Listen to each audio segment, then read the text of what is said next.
of COVID, I'm far enough from everyone, so I don't have to have my mask on, right? My name is Stephen Chigorimbo.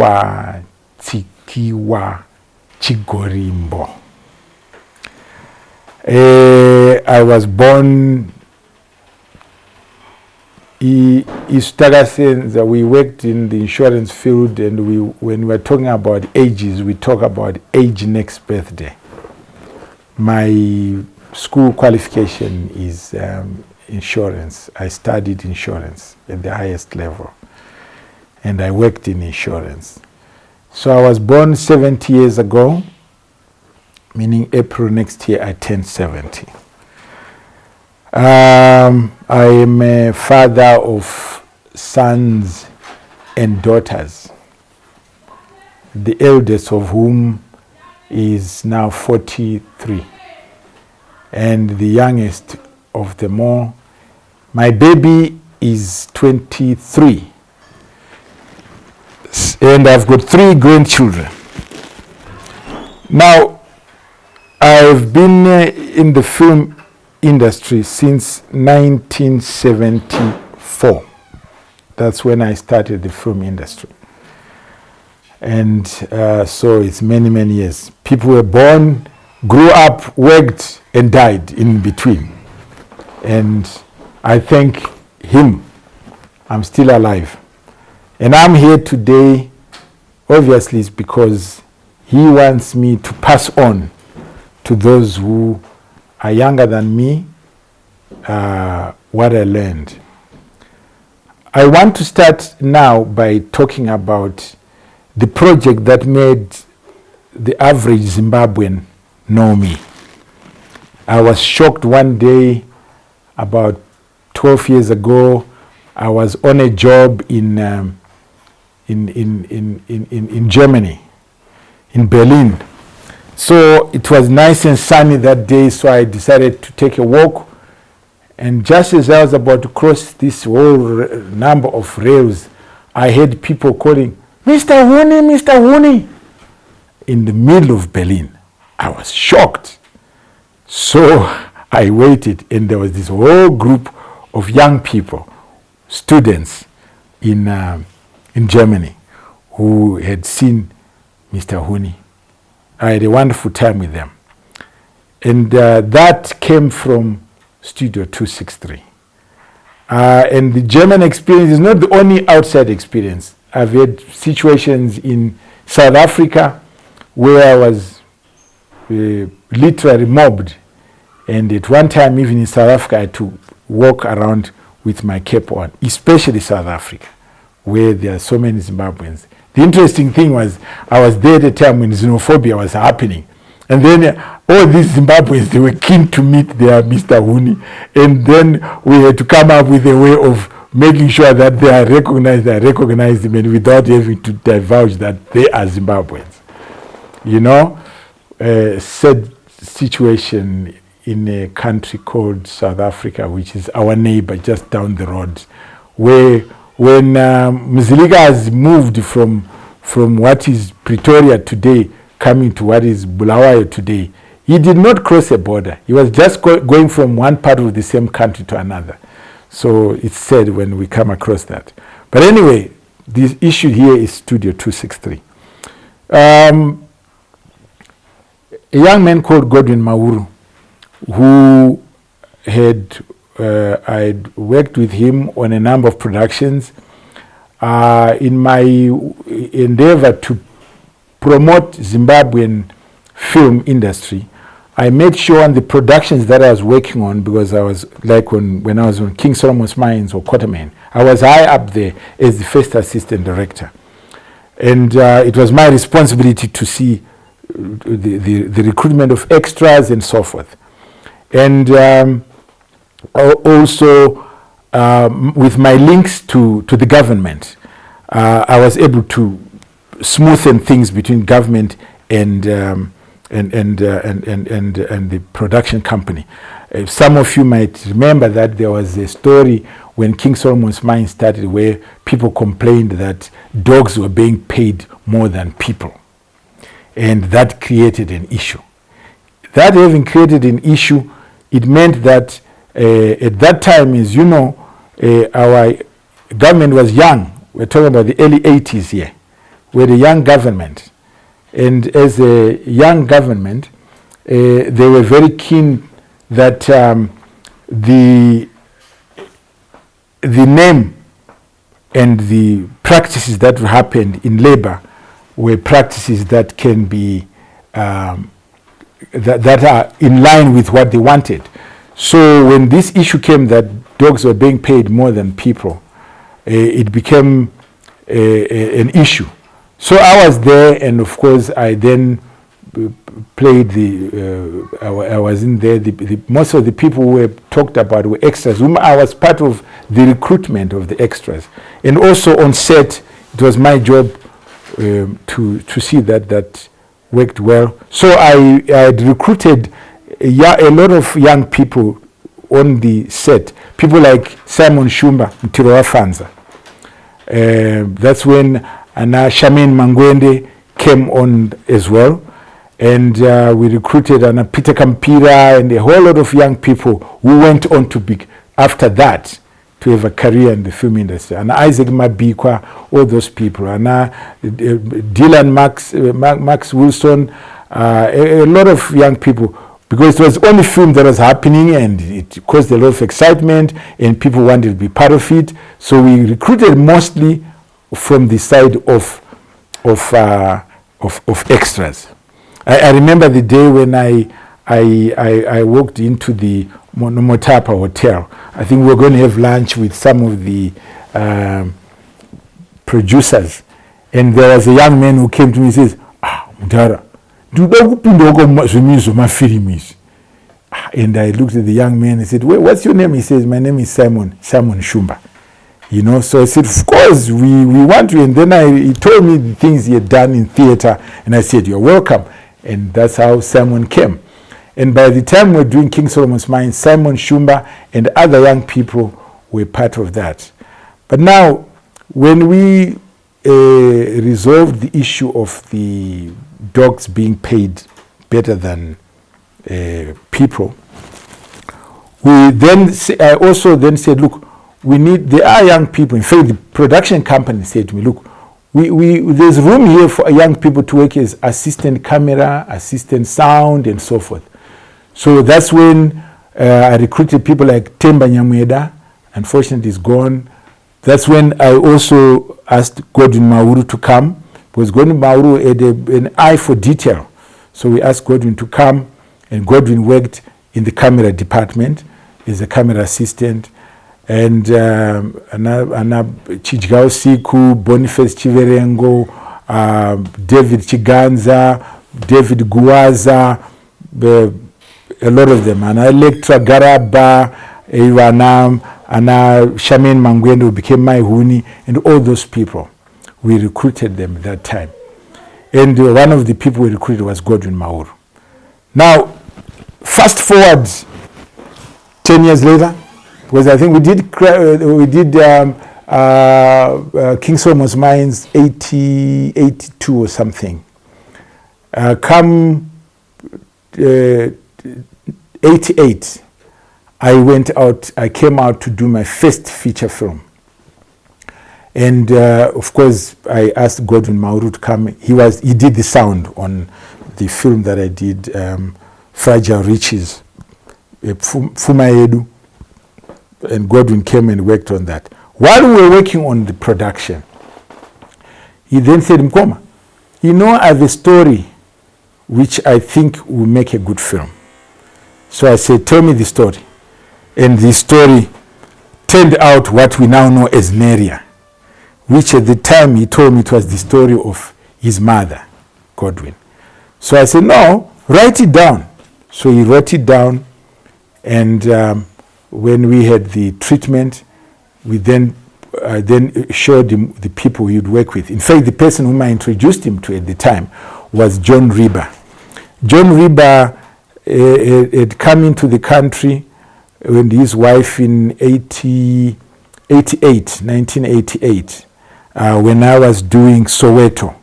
It's a film that I filmed in Nigeria, but we did some of the sections in Zimbabwe, where the sequence on the railway where Boy, the musician, the dancer, was dancing on top of the train while the train was going in an electric train. So we did that sequence in Zimbabwe. And when we were doing that, that's when Louise Riba came on the production as a sound person. And Louise introduced to John Riba. And I then introduced Godwin Mauru to John Riba, because John Riba had done Consequences. He had done, there's a production that John Riba wanted to do. He had set up MFDT, Media for Development Trust. And John Riba and I, we were working together in the Zimbabwe Film and Video Association, an association which we put together to bring together all filmmakers. It actually came from the time when the issue of the dogs being paid more happened. Then we decided to set up an association that represented the interests of filmmakers. Unfortunately, at that time, there were not many filmmakers. The only filmmakers whom I had with me were extras. And of course, the people who had come now, who had got roles like Anna Danger, Anna Chikwama, Fidelis Chikwama, you know, and all those who had come on, as some as extras, some as beat players. We also had people like Oliver Tengende and Mike Chuma and so forth who had come on. So now, Godwin has worked on my production. I can see what he's like, and he has said, look, he's got his story, he wants to do Neria. So that's when I helped him along. But come 2002, 2001, thereabouts, I had been working from the time that I worked with Godwin. I was in and out of Nigeria. And Nigeria was big on local television. In fact, in Nigeria, I worked on the series called Behind the Clouds, which I did episode directing. I even had a part in it and so forth, because the guys whom I worked with, Anamad Dadzi, Ana Chika Onu, Ana Justice Esiri, and Maureen Ebuna, all those people I had worked with were the stars of that production. And I used to go to the TV school in Jos, because that's where we were based at the time. And I was working with, most of my assistants had taken them from the TV school in Jos. So I had seen how people loved local productions. The series I was talking about, Behind the Clouds, had a viewership for NTA, Nigeria Television Authority, of more than 50 million. Every time it was happening, the streets would be dry because people were going to watch Behind the Clouds. They'd watched also Mira and the Sun, Cock Crow at Dawn, and these were successful local television productions. So when I came from Nigeria, I brought VHS copies of these. And Godwin Mauru, being one of the brightest young people whom I could share within the industry, we shared this. And he says, Mkoma, we can do this here. I said, why not? So he linked up with Aaron Chundramoy, who already was established as a great writer. And so Aaron Chundramoy wrote Moharare Amurarwe. I was in and out of the country, working in Denmark, working in France, working in England, working in Nigeria, and working in South Africa. So one of the times I came and Godwin said to me, Mkoma, we've started that series. I said, what series? He stayed Studio 263. Haven't you seen it? And I said, okay, yeah, I had seen something on television. But I said to him, look, my disappointment is just you've made it just another Zimbabwean drama. You can't do that. So he says, Mkoma, that's exactly why I've been looking for you. because we started, and Aaron is very keen that we do the things that you showed me in the series that you've done in Nigeria. So, in that very same day, so I said, okay, when I film, he says, today I'm filming. Where? He said, in Warren Park. So we went to Warren Park. We went to the house. That was, it turned out that would be Huni's house at that time. So we got there and we looked at the script, and I said, no. This is missing, that is missing, that is missing, that is missing. It can never be good. Let's do it this way. And at that time, they had Muvengwa, who they said, look, the other directors are asking me to get rid of him because he talks too much Shona. So he said, but he is your strength. He is the backbone of the story. He's Shona being that good is the person you should have. So he said, but how do we do it? So we sat down, Godwin and I, and we restructured the story. We restructured it for that day, and then after restructuring that day, then we arranged that I would go and meet the writers. That was when there was Leonard Mwatsa, Tawanda Gunda Mpengo, and Aaron Chundramoy was the head writer. So we said, no, let's sit down and really go into the story properly now. That's when we went. Fortunately, the day that I tweaked the scenes of that day, right? When Godwin went and he edited it, put it on ZTV, that very day, it was a Saturday, by the Monday, people were saying, we have a good series now. So everybody was excited. So by the Monday, when we sat down and then restructured, creating character profiles of the actors, putting in the fact that you got to know who is the main player for the series, what is the story about, where does it end, and so forth. We put that in place and it just took off. That's how Studio 263 took off. I remember when I asked,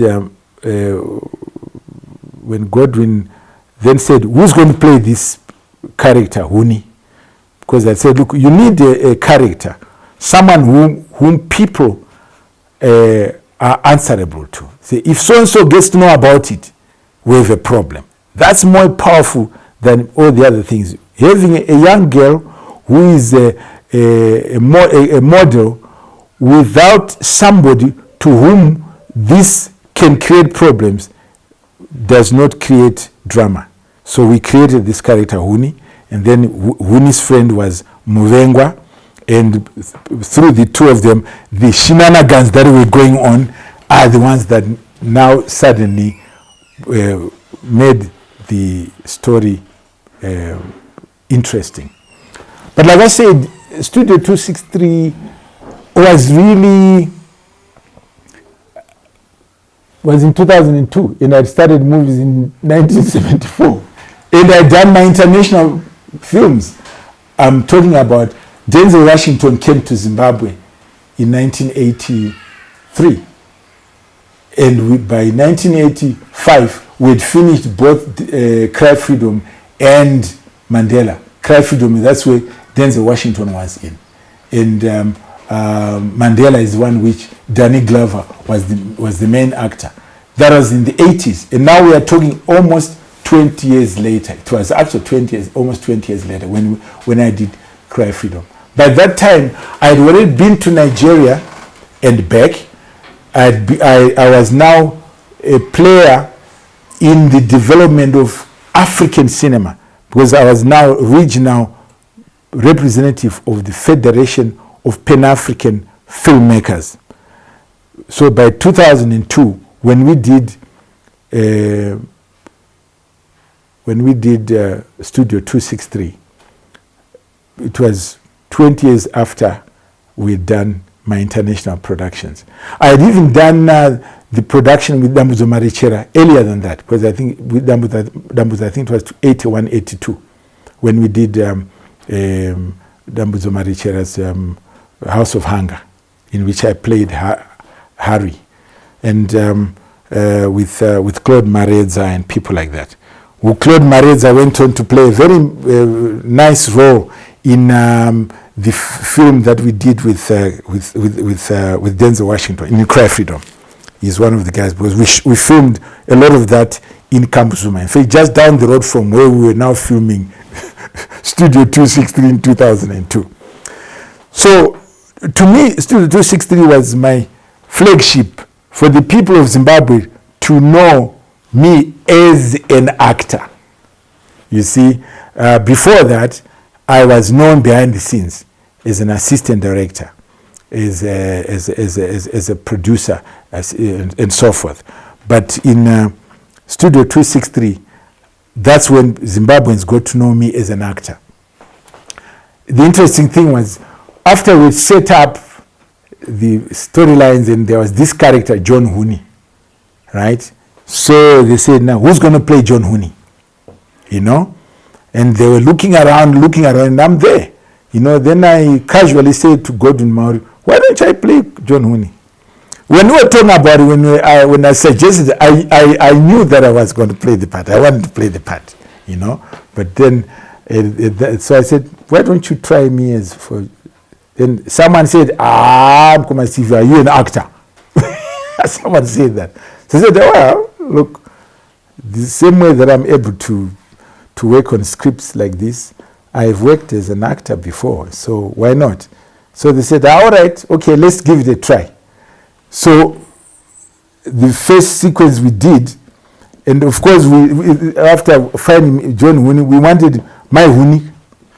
And I said, well, I'd worked with Shamin Mangwende on King Solomon's Mines. On King Solomon's Mines and Shamin Mangwende and Rosala Miller, those were the young girls who were in the series. So now, he had done other projects with Shamin Mangwende. So I said, no, let's get Shamin Mangwende to play that role. Shamin, you see, at that time, Shamin Mangwende was, you see, at the time we are talking about, it was profitable for a young girl to be colored. So they used to go around, Rosala Miller was colored. Shamin was not, but so Rosala Miller being Shamin's best friend, she was also playing colored, so to speak, you know. But anyway, here I said, look, we want you to play this role, but my Hunu is a down-to-earth African mother. But I knew that Shamin was, she had in her roots, and she spoke good Shona and the like, because in Studio 260, we needed to go deeper. If you want people to enjoy your series, you really want to get deep into the things that make people scratch, you know. So anyway, they agreed. I think it was Aaron Chuno said, yeah, why not? No, let Chigorimbo play, you know. So I played Huni, and it worked very well with Muvengwa. But then when it came to my Huni, we had a problem, because I said, listen, every time I'm talking to you and things are fine, I want to be able to call you, when I'm happy as your husband, I want to call you Chihera by your totem. Now, here's a girl who's pretending she's colored. Now, Agunzi Chihera, and she said, but that doesn't make it, that's old-fashioned. So I said, well, it's not old-fashioned, it's this character. We want to give this character, you know. So she agreed. Oh, she loved it. She loved it afterwards. She loved the results, because people suddenly, when they heard Chihera and Mkanya, suddenly people are, now, it's got identity, you see. When it's just Mr. Huni, well, it's just Mr. Huni. But once you say Mkanya, you are telling all the Mkanyas in the country, they listen. You know, when you say Jena, West, and you say Chihera, you know, these Chiheleles, what they are like. The Zimbabwe film industry was always there. But Zimbabwe was always there, but it was known as Rhodesia, as you know. It was the Rhodesian Information Service Production Services, the one that is in Mazoe Street. Now, that was set up a long time ago. That's where, when I was in insurance, but I was involved in film as an actor, right, during the Rhodesia time. There were people I used to work with in films. You know, there is a lady called Susan Haynes, Dr. Haynes. She's alive and well. She lives in Harare. But there were people like Hammond Cusack, whom we used to work with, who were in the industry. People like Esco Metsola. I'm talking about the time of Rhodesia, right? The people who were working with Rhodesian information, these are the ones who, when they used to do the raids, going to Mozambique, Zambia, and so forth, they would go with their 16mm cameras. They recorded those events. They were camera people there. When I went to work on a production, like when I was doing Slavers or King Solomon's Mines, these guys were employed. Guys like Rheta Abrams and so forth were employed on those productions, right? And I would meet them. So we became friends. But through them, I got to know that there was a whole film industry. And I was fortunate that when I was at school, at Highfield Secondary School, one of my teachers, Chris Hilton, he used to be, in fact, he was a drummer with the Beatles. Now the young guys these days, they don't know the Beatles. But anyway, the Beatles became international acclaim. And one of their drummers, Chris Hilton, was a drummer with the Beatles. He fell out with his friends. He decided to come out to Rhodesia to teach at an African school. So he was teaching English. He was my English teacher at Highfield Secondary School. I'm talking up to 1969. From 65 to 69, I was at Highfield Secondary School. And that's where Chris Hilton came. Now, when Chris was there, I had developed an interest in film, because I grew up in Harare, you know, and in Zwaresegwa there were people who used to come with 16mm film and show on the side of a building.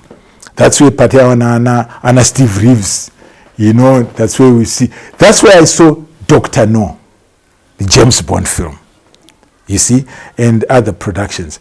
Now, when I was at Highfield Secondary School, Chris Hilton having been with the Beatles, and Chris' friends were some of the guys who were working with Rhodesia Information Services, and Steve Knight, and so forth. And so these guys, they were at school.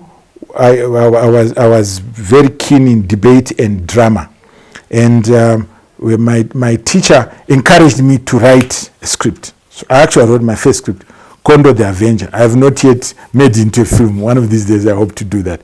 I was still at Highfield Secondary School, but I think it was 67 when I wrote that, because of the encouragement. But then I got to know that there was a film industry, but it was for white people. Black people, you know, and there were people like Sam Matambo, who were already involved to a degree with film, except that the people who were engineering everything were white people, and it was designed to promote the interests of Rhodesia. So now, when Rhodesia became Zimbabwe, and I'm there with the knowledge that I had in my background, 1980 has come, and that's when I just done, my friend Chris Austin. Chris Austin was part of the anti-apartheid movement in England, and he was staying in Zimbabwe as part of his being close to South Africa. And he's the one who brought the production, Dambuzo Marechere.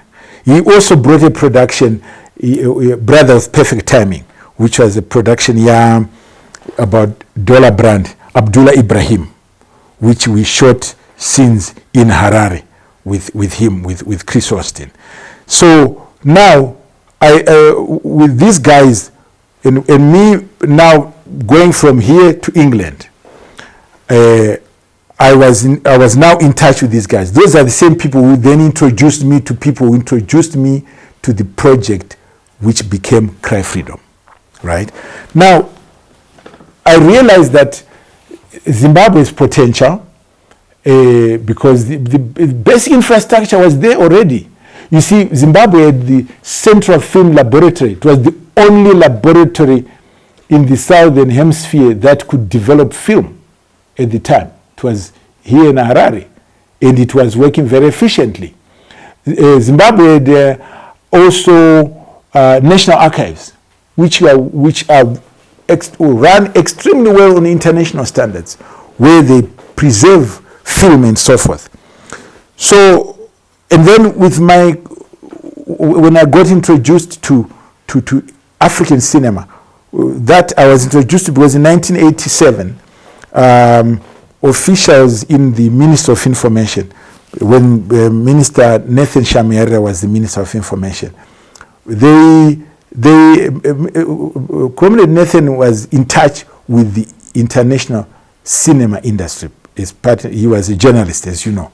And so when an invitation came from Burkina Faso, Ouagadougou, the center of African, which had become, it established itself as the center of African cinema, Ouagadougou, that's where FESPACO, Federation of Pan-African Filmmakers, was set up. And so in 87, invitation came, and I got a phone call from, I think it was Margaret Kanongowere or Mrs. N. Knut, who said, Mr. Chigorimbo, because of my interaction with the ministry coming from King Solomon's Mines, right? Said, Mr. Chigorimbo, we have this invitation to FESPACO. Can you go and represent Zimbabwe? So I said, sure.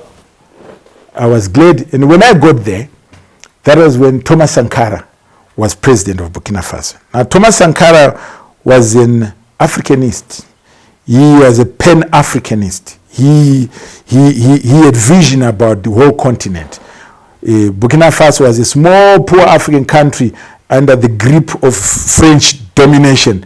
But Thomas Sankara was in a class of his own. So when I arrived there, there was also Lionel Makane, who represented the ANC. And the connections that they had, the ANC, ZANU here, ZIPRA, and so forth. And when I got there, I met all these guys, and they were delighted that there was someone coming from Zimbabwe who actually understood the dynamics at that time. And I got immediately involved in African cinema politics. Basically, they had been from the OAU at the time, right? Like the Niamey Declaration, right? Niamey Declaration, where they decided that we are going to use every African country. We use cinema, right, to develop cinema industries in every member state, Niamey Declaration. And then, which was followed by when SADC was formed. In fact, I was invited to be part of the delegation for cinema in Maputo. Now, this is where Stephen Chigorimbo, unfortunately, he passed away as well last year. Stephen Chigorimbo, at that time, he was heading the Ministry of Education as the PS, this permanent secretary. And so we worked together and other people at the formation of SADC, and I was in the arts and culture section. So that raised my awareness to the fact that we needed to develop Zimbabwe as we needed to develop film industry in Zimbabwe as part and parcel of meeting our commitment as a country, and realize that film industry, the arts industry actually, drives all other industries throughout the world. It doesn't matter whether it's health, it's agriculture. You just think agriculture-wise, people go to plow, isn't it? But when they start singing, there's a rhythm, and people are enjoying the business of plowing, of harvesting, of digging, of doing what they're doing. Through singing, messages are passed on throughout. It was my duty to meet my part in my country, because I was in the industry. When each production that came up, I wasn't there as an extra. They asked me to come in as an assistant director, and I was the person next to the director. And that put me in a beautiful position. Because when I worked with directors, like, for example, Andrew Sinclair, when we were doing Tuxedo Warrior, Andrew Sinclair, this British director who had done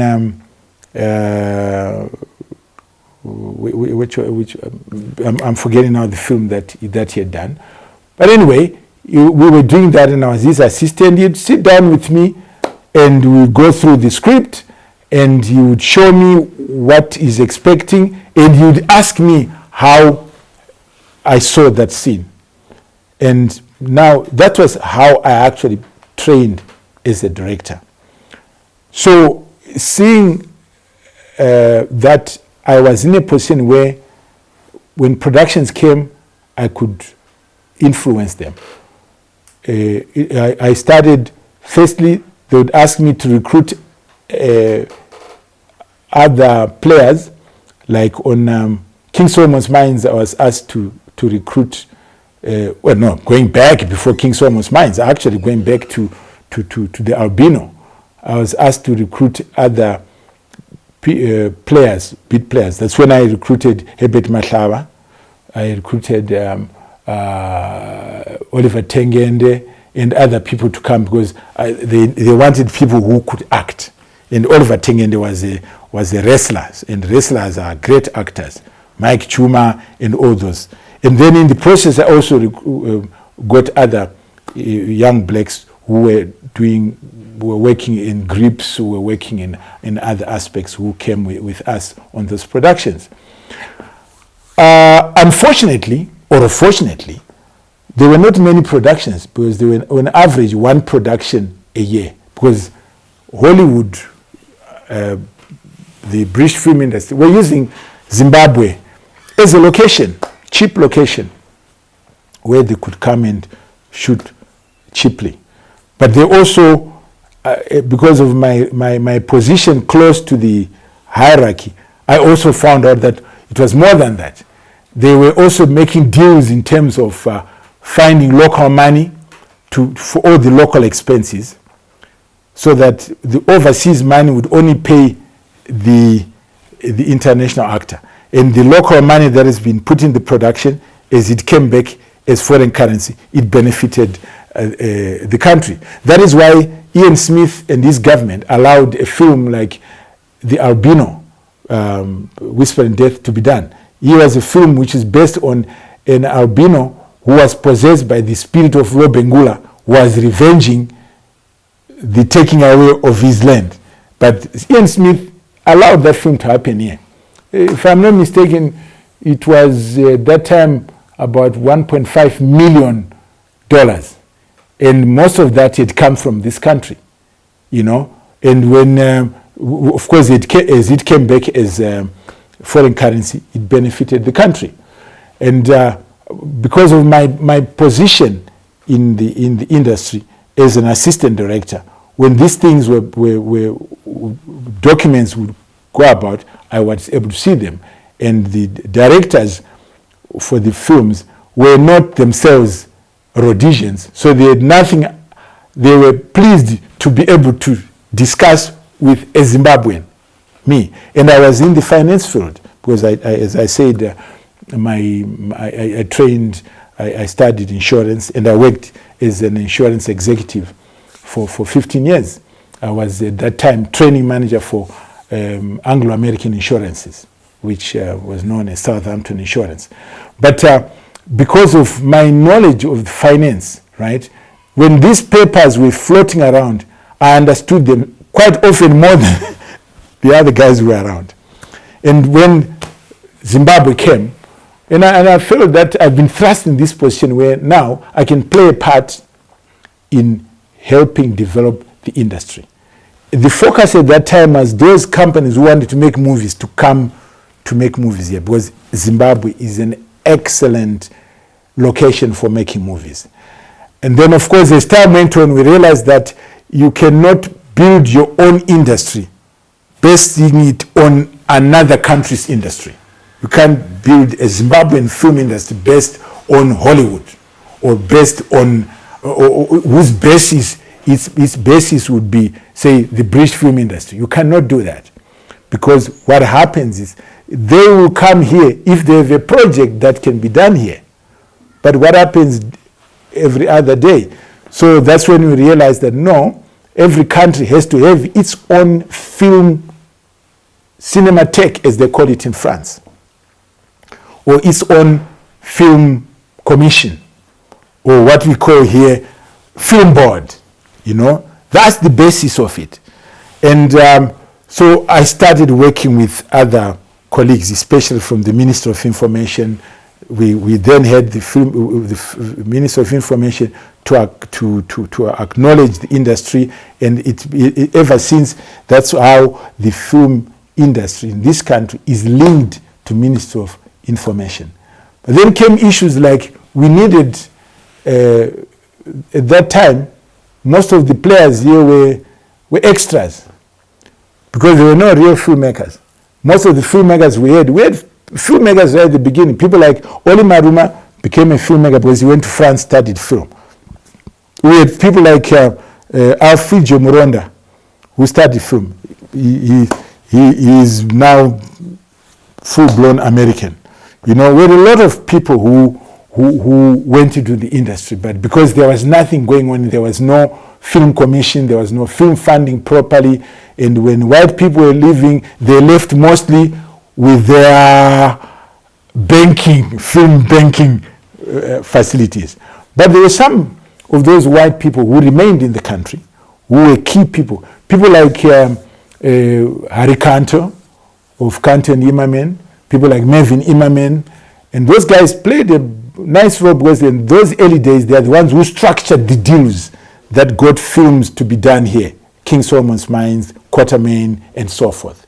And as I knew how the deals were structured, that's when now we then started talking to our government and say, hey, we need to put in place our own structures to support this. Unfortunately, 40 years later, we're still cajoling our government to put in place a proper film structures. We've worked with the French, helped a lot, because they'd done that in Burkina Faso. And when South Africa came on stream, they didn't waste time. I worked with Dali Tambo, Oliver Tambo's son, on Cry Freedom, and other players. So as soon as South Africa became democratic, right? One of the first things they did, they invited us, and I was the representative of the cinema industry in the region, to South Africa, where we were there, put in place structures where for years now South Africa has got the National Film and Video Foundation. They've got structures supported by the DTI, Department of Trade and Industry. They've got structures supported by their IDC, the Industrial Development Corporation, where this year there was their budget for the film industry is more than 3 billion rand, their input. Because they know by putting in 3 billion rand, they've created 3 billion rand worth of income to local people, right? But they've also created a situation where overseas companies are able to come and actually structure deals where they co-produce. And the South African film industry is doing very well, thank you very much. And we were part of the structures that were put in place. It was actually the Southern Africa Film Festival in Harare, I think it was 1990, where we invited our guys from the MK to come to SAF. They participated in SAF. I remember we even have, we had Comrade Wali Serote, who is high up in the in the ANC in South Africa. They are the people who put together the South African government as it is today. We had people like Barbara Masekela, Hugh Masekela's sister, and those people put together structures. They asked us, we get there, we sat down round table and put together structures that are now have created the South African film industry as one of the big players of industry in South Africa, and it's growing. It's a growing industry. That's the beauty about it. I think you probably know that right now Nigeria took over as Africa's #1 economy because of the film industry, because of Nollywood. Zimbabwe can overcome a lot of its employment problems through the Zimbabwe film industry. Already we are seeing results. You know, you take young guys now like John Njagu, you know, with the Brickhills, his father and his uncle, Jeremy Brickhill. Jeremy Brickhill was a freedom fighter himself, you know, on the side of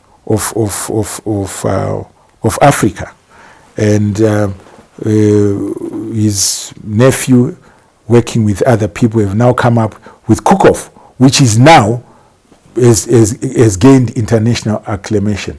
We've had people after Studio 263, people like Arnold Chirisa, who've gone on to become international stars. I worked with Chipao in the early 90s, and among the kids whom I worked with from Chipao, we now have the Danai Gorillas, who have become international stars, and many other young people. So there is a lot of good for the Zimbabwe film industry. The only thing left at the moment is that the government must quickly put in place a formal structure, the Zimbabwe Film Board, whatever name we're going to call it. Now, today, it's our role to tell our children, whether in Harare, in Cape Town, in Tekwini, it doesn't matter whether, hey, we are one people. Stop this separating us, you know. So I work across the border, really. Quite often, I'm in Joburg today or Durban, where I'm working on, for example, I'm working on a feature film, a major feature film called Insilagashaka. Insilagashaka means Shaka's bodyguard. This is the story of Jake, who was Shaka's bodyguard. And it's a massive story, which I'm working there as a producer, alongside a South African girl, Bonginene. Bonginene happens to be the daughter of Robert McLaren, who is 100% Zimbabwe now, but was born in Durban. You know, he lives here now, and he's very happy. But his daughter has gone back to South Africa. She lives in the heart of KwaZulu-Natal and has become a proficient filmmaker. And she's making a film on the life of Shaka's bodyguard, right? And I come there and play I'm the producer. In fact, we've already done. If you go online, you can actually watch Insilagashaka, the short story, you know, which we filmed in the home where Ushaka lived. Right? Now, you can find me working on that production. At the same time, we have a production like my latest production, which we filmed early this year I filmed the Johannesburg part, Working Wives. Now, Working Wives actually started as Harare Working Wives, changed it to Johannesburg Working Wives, and then eventually it became Working Wives, because eventually I found out, no, wait a minute, whether these Working Wives are in Harare, because the same working wife in Harare, my wife is here, but when I go to South Africa, I go with my wife, and she's there. She's also working in South Africa because I'm working there. So whether she's in Harare or she's in Johannesburg, there's no difference. It's about working wives, you know. Now, it's a wonderful new series. I think in some ways it's more powerful than Studio 263 when it's going. We've now filmed the first 13 episodes, and I play one of the parts in there. And I have my wife in there, so my wife's in there, you know, and it's now being released. In fact, you'll be able to get. I'll give you links which you can actually also have on the platform so that people can access it. That's Working Wives, but like I said, every July, except July this year where COVID prevented us, right? We are at the Durban International Film Festival. Or December, we are at the Cape Town Film Festival. Or September, we are at the Zimbabwe International Film Festival in Harare. Or in June, we are in the Zanzibar International Film Festival. Or in February, we are in Burkina Faso FESPAC, or Federation of Pan-African Filmmakers. Or beginning of June, we are in Écran Noir in Yaoundé, right? All these are initiatives of the film industry, because the film industry in Zimbabwe, like anywhere else in the world, the film industry is the arts industry. It incorporates literature, music, dance, visual arts, you know, you name them, they're all in there, right? And Australia is a well-developed film industry. So does many other countries. Egypt, where I've been to the Cairo International Film Festival as part of the jurors. And internationally, the film industry, the arts industry, drives all other industries. And I am glad to tell you that Zimbabweans are open-minded. You meet them working, you get people like Gopal, Leroy Gopal, who is doing very well in South Africa. You have other Zimbabweans in South Africa whom people don't even realize they are Zimbabweans who are there. And they are open-minded people. And that's how we break the barriers. Of course, there are pockets of people, even among the educated, unfortunately, who are xenophobic. You always find that. You know, I'm reminded many years ago when Zambia was going through a difficult time and Zimbabwe had just become independent, right? So trucks used to come from Zambia to take Coca-Cola from here to Zambia, right? And I remember Zimbabwe saying, why are they taking our Coca-Colas? I mean, you know, say, wait a minute, but that's how industry is driven. It's making the factory in Harare produce more for that market. You know, it's that same mentality, which I find in South Africa now. People saying, these Zimbabweans are taking our jobs. In fact, if the Zimbabweans did not go to South Africa, those jobs wouldn't be there, because the white people who used to run the jobs went away. The only people who could run the jobs, who could run a bank, who could operate cameras, who could be producers, the only people who were willing to be in South Africa were Zimbabweans. Because South Africa is just down the road. It's going from Harare to Joburg is no different from going from Harare to Bulawayo. It's part and parcel of the same country. So that's really the issue when it comes to working between South Africa and Zimbabwe. There are other productions that I'm working on in America. You take, for example, Freestate. Freestate is a production which the writer is a Cape Town girl who wrote it when she was in Harare. Then when she wrote in Harare, she was friends with Tsitsi Dangarembwa in Harare. Tsitsi Dangarembwa was friends with Martha Ferguson, a Parisian whose husband was working in Harare as part of industry in Harare. In fact, was working for Londro, right? So you see the connection there. Now, Having done that, a beautiful story was put together, which you can show on this program, Freestate. And from there, now we got a big production which cuts right across the borders. It took me to Soho International Film Festival, where we've won now more than 22 international awards for the film Freestate as a short film, including Cannes, right? Toronto, all those areas. Now that's what the arts film industry does. It makes the whole world one place. It globalizes issues. And that is why we also find now that this year with COVID, which came, well, what can I say? Everyone now knows that we are one people. And that was the time when Mike Munyati was with ZBC. He actually did some very interesting footage that he came to film as we were working with the Bristows who owned the land in Cheetah Park, you know.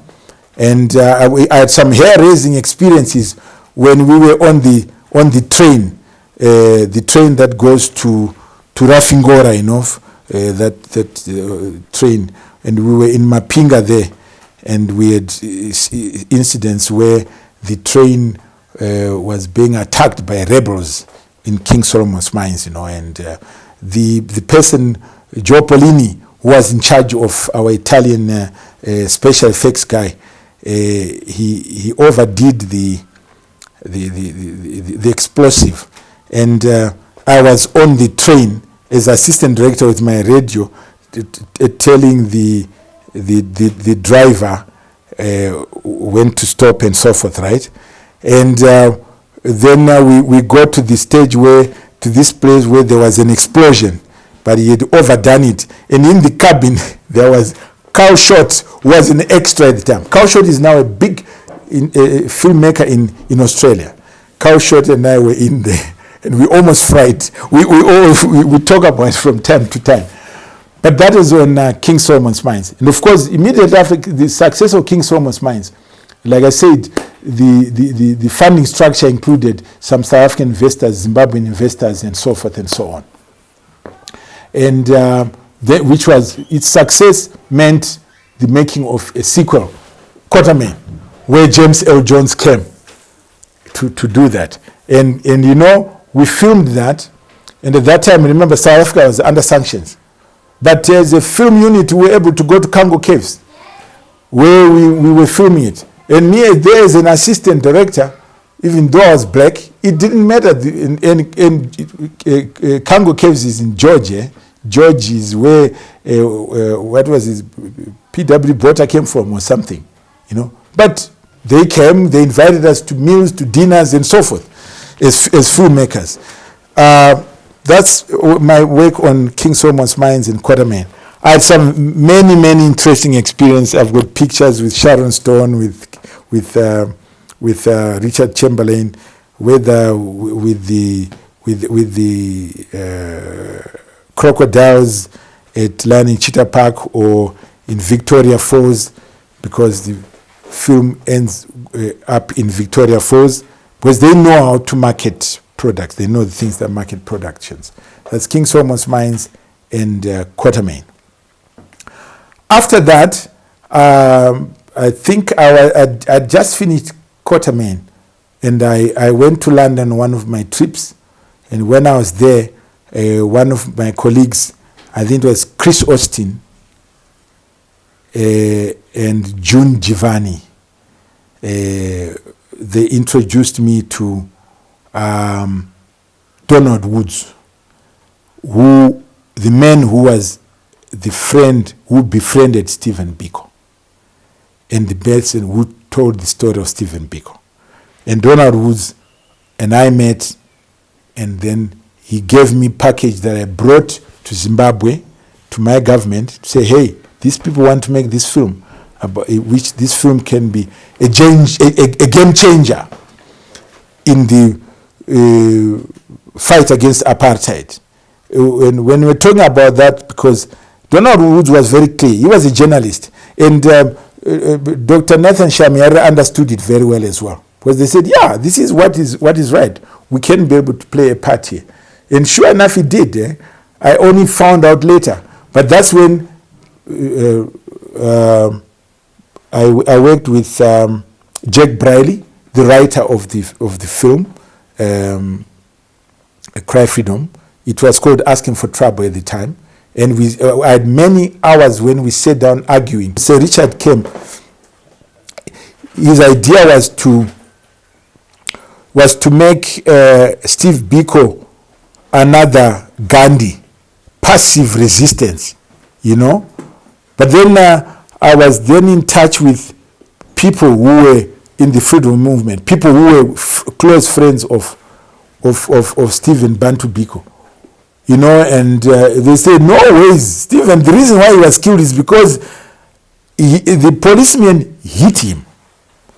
And as soon as he was released, they removed chains, he hit the policeman. That's why they ended up killing you, you know, because he was that kind of person. So you hit me, I hit you. You know, so we're talking about here, discussing the things that go behind the story. And we had some very interesting stories to do with Cry Freedom, because it was a film which was directly talking about the evils of apartheid. And sure enough, when it was finished, in the premiere, when I was at the premiere in London, I saw powerful white people, right, cry. And their comment was, we didn't know apartheid was this bad. And when those people said that, we finished Cry Freedom in 85. I think it was released 85, 86, right? By 1991, Mandela was out of prison, because people who mattered saw that production. And when you see that production, you can't help but realize the power that's in movies. I know I'm very happy with the work that my input into Studio 263, but that was more for my industry in Zimbabwe. But Cry Freedom and Mandela are from a different world altogether. It was about the decolonization of Africa, not just Zimbabwe, not just South Africa. And when I spent 6 months in Zimbabwe interacting with Denzel Washington, he used to come to my flat on 7th Street, him and his wife, Pauletta, and their son, John Davis, would spend time together. He was learning to listen to an African talking and establishing his own way of talking as an African. And then the time we spent filming, whether in the High Court in Harare or filming in the outskirts of Gweru, or even you find in Cry Freedom, Midlands Hotel is actually the hotel in Gweru, or the weeks we spent when we were filming in Lobengula and Njube, those areas in Bulawayo, when we had the Petsai Sitoles, the Edwin Angles running the streets of the new Lobengula townships in Bulawayo, which we used in the place of Soweto and so forth. Or even the beginning of Cry Freedom, we shot that in Epworth. You know, that whole scene where the bulldozer is bulldozing, it's in Epworth. One of the kids, in fact, two of the kids were sleeping there, which I seen at the beginning, are my daughters.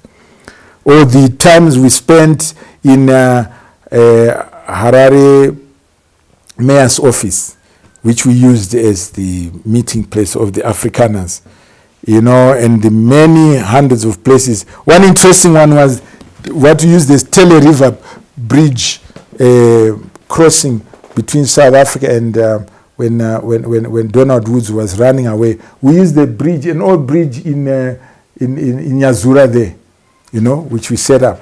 And where we've got these friends of mine like Dominic Canavent is in there. You have got Mike Chinyamurindi. Now Mike Chinyamurindi is become a big Hollywood player now. You see him in many Hollywood productions. Dominic Canavent is in America as well. Sema Tambu passed on, but the Simon Shumbas are in these productions.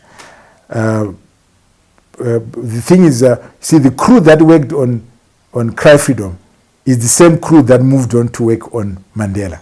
We just did back to back, I remember times when we flew, Sir Richard Attenborough and myself, Rory Killelly, what was his name, the English guy whom we worked with, who was at that time unit manager, and we went to Beira looking for locations, we went to Bulawayo, we went to places looking for locations. And then the day when Alfred Woodard and Danny Glover arrived in Harare, Danny Glover had just finished doing his series, which he did with what was his name, the Australian, what's his name, Max, the Mad Max guy, but Danny Glover just finished that series. They did a very interesting series, James Bond style series that time. I can't remember the titles right now, but they were in Harare and staying at the Holiday Inn in Harare, and we would go and film in Mbare. Some of the pictures you see are in Mbare, where we had the daughter of Josiah Chinamano, the late hero, his wife, Mai Chinamano, Ruth Chinamano, she was with us in the production, and other Zimbabwean players, which we shot the story of Mandela. I remember the scene of Steve Biko in Cry Freedom, which we shot at Chitungwiza police station. People see that, they think it's somewhere in South Africa or King Williamstown. It's in Chitungwiza police station. But the power of films like Mandela was the first feature film made on the life of Nelson Mandela. It revealed the man. Suddenly people now knew who Mandela as a person. I only met Mandela when he came to Mugabe's wedding. Many years later, that's when I met Mandela at Kutama, when he came to Mugabe's wedding. That's when I met Mandela. Before then, I hadn't met Mandela. I worked with Oliver Tambo's son, Dali Tambo. I met OR briefly among one of those trips, but Mandela himself I never met until Kutama. And at Kutama, it was brief, When Godwin wanted to do Neria, after he had done the script with John Rieber, he then spoke about wanting to do the music score. I'm not sure now whether it was I who suggested, why don't we approach Oliver Mtukudzi? Because you see, if his film had a music score that included a Zimbabwean music star, it was actually going to enhance the film. And I was thinking of more of the Zimbabwean film industry, the growth of the Zimbabwean film industry. And I remember when the first meeting was set up with Oliver, and the first issue was Oliver at the time didn't know how much he would charge, and Godwin didn't know how he would charge it. and we then discussed with John Riba, and at the end of the day, a nice aspect was reached where Oliver played a part as the uncle, right? But also he then penned the soundtrack, Neria. That is, which actually enhanced the story tremendously. It worked both ways. On one side, it made Oliver an international musician with a music score, right? So it worked well, and at the same time, Oliver's name was growing. It added value to Neria, the production, and I believe John Riba smiled all the way to the bank with that film. Some of the numbers that I keep hearing of what the film actually made are very interesting, would make any producer quite happy, because many productions do not make money. But the producer of Neria is not unhappy. Let's put it that way. He doesn't like to bend about the figures, but he's not unhappy. When I did, when I left Studio 263, I started a new series which I called Mtukudzi. And I asked Selmo Mtukudzi to do the music score for that. She did a wonderful job. But I actually also had, my leading actress was Sandra Ndebele. She was the leading actress. Unfortunately, our local young people who do not know what constitutes film and what makes it, went on to destroy the production, because the things that were supposed to be in place, they thought that they were not important, so I pulled out of the production. But you can watch those first four episodes, and they are classics, you know. We in the filming of Neria, one of the master strokes that John Riba and Godwin did was to cast people like Jesesi Mungoshi. But then you see, Jesesi Mungoshi, her husband, was my friend for a long time.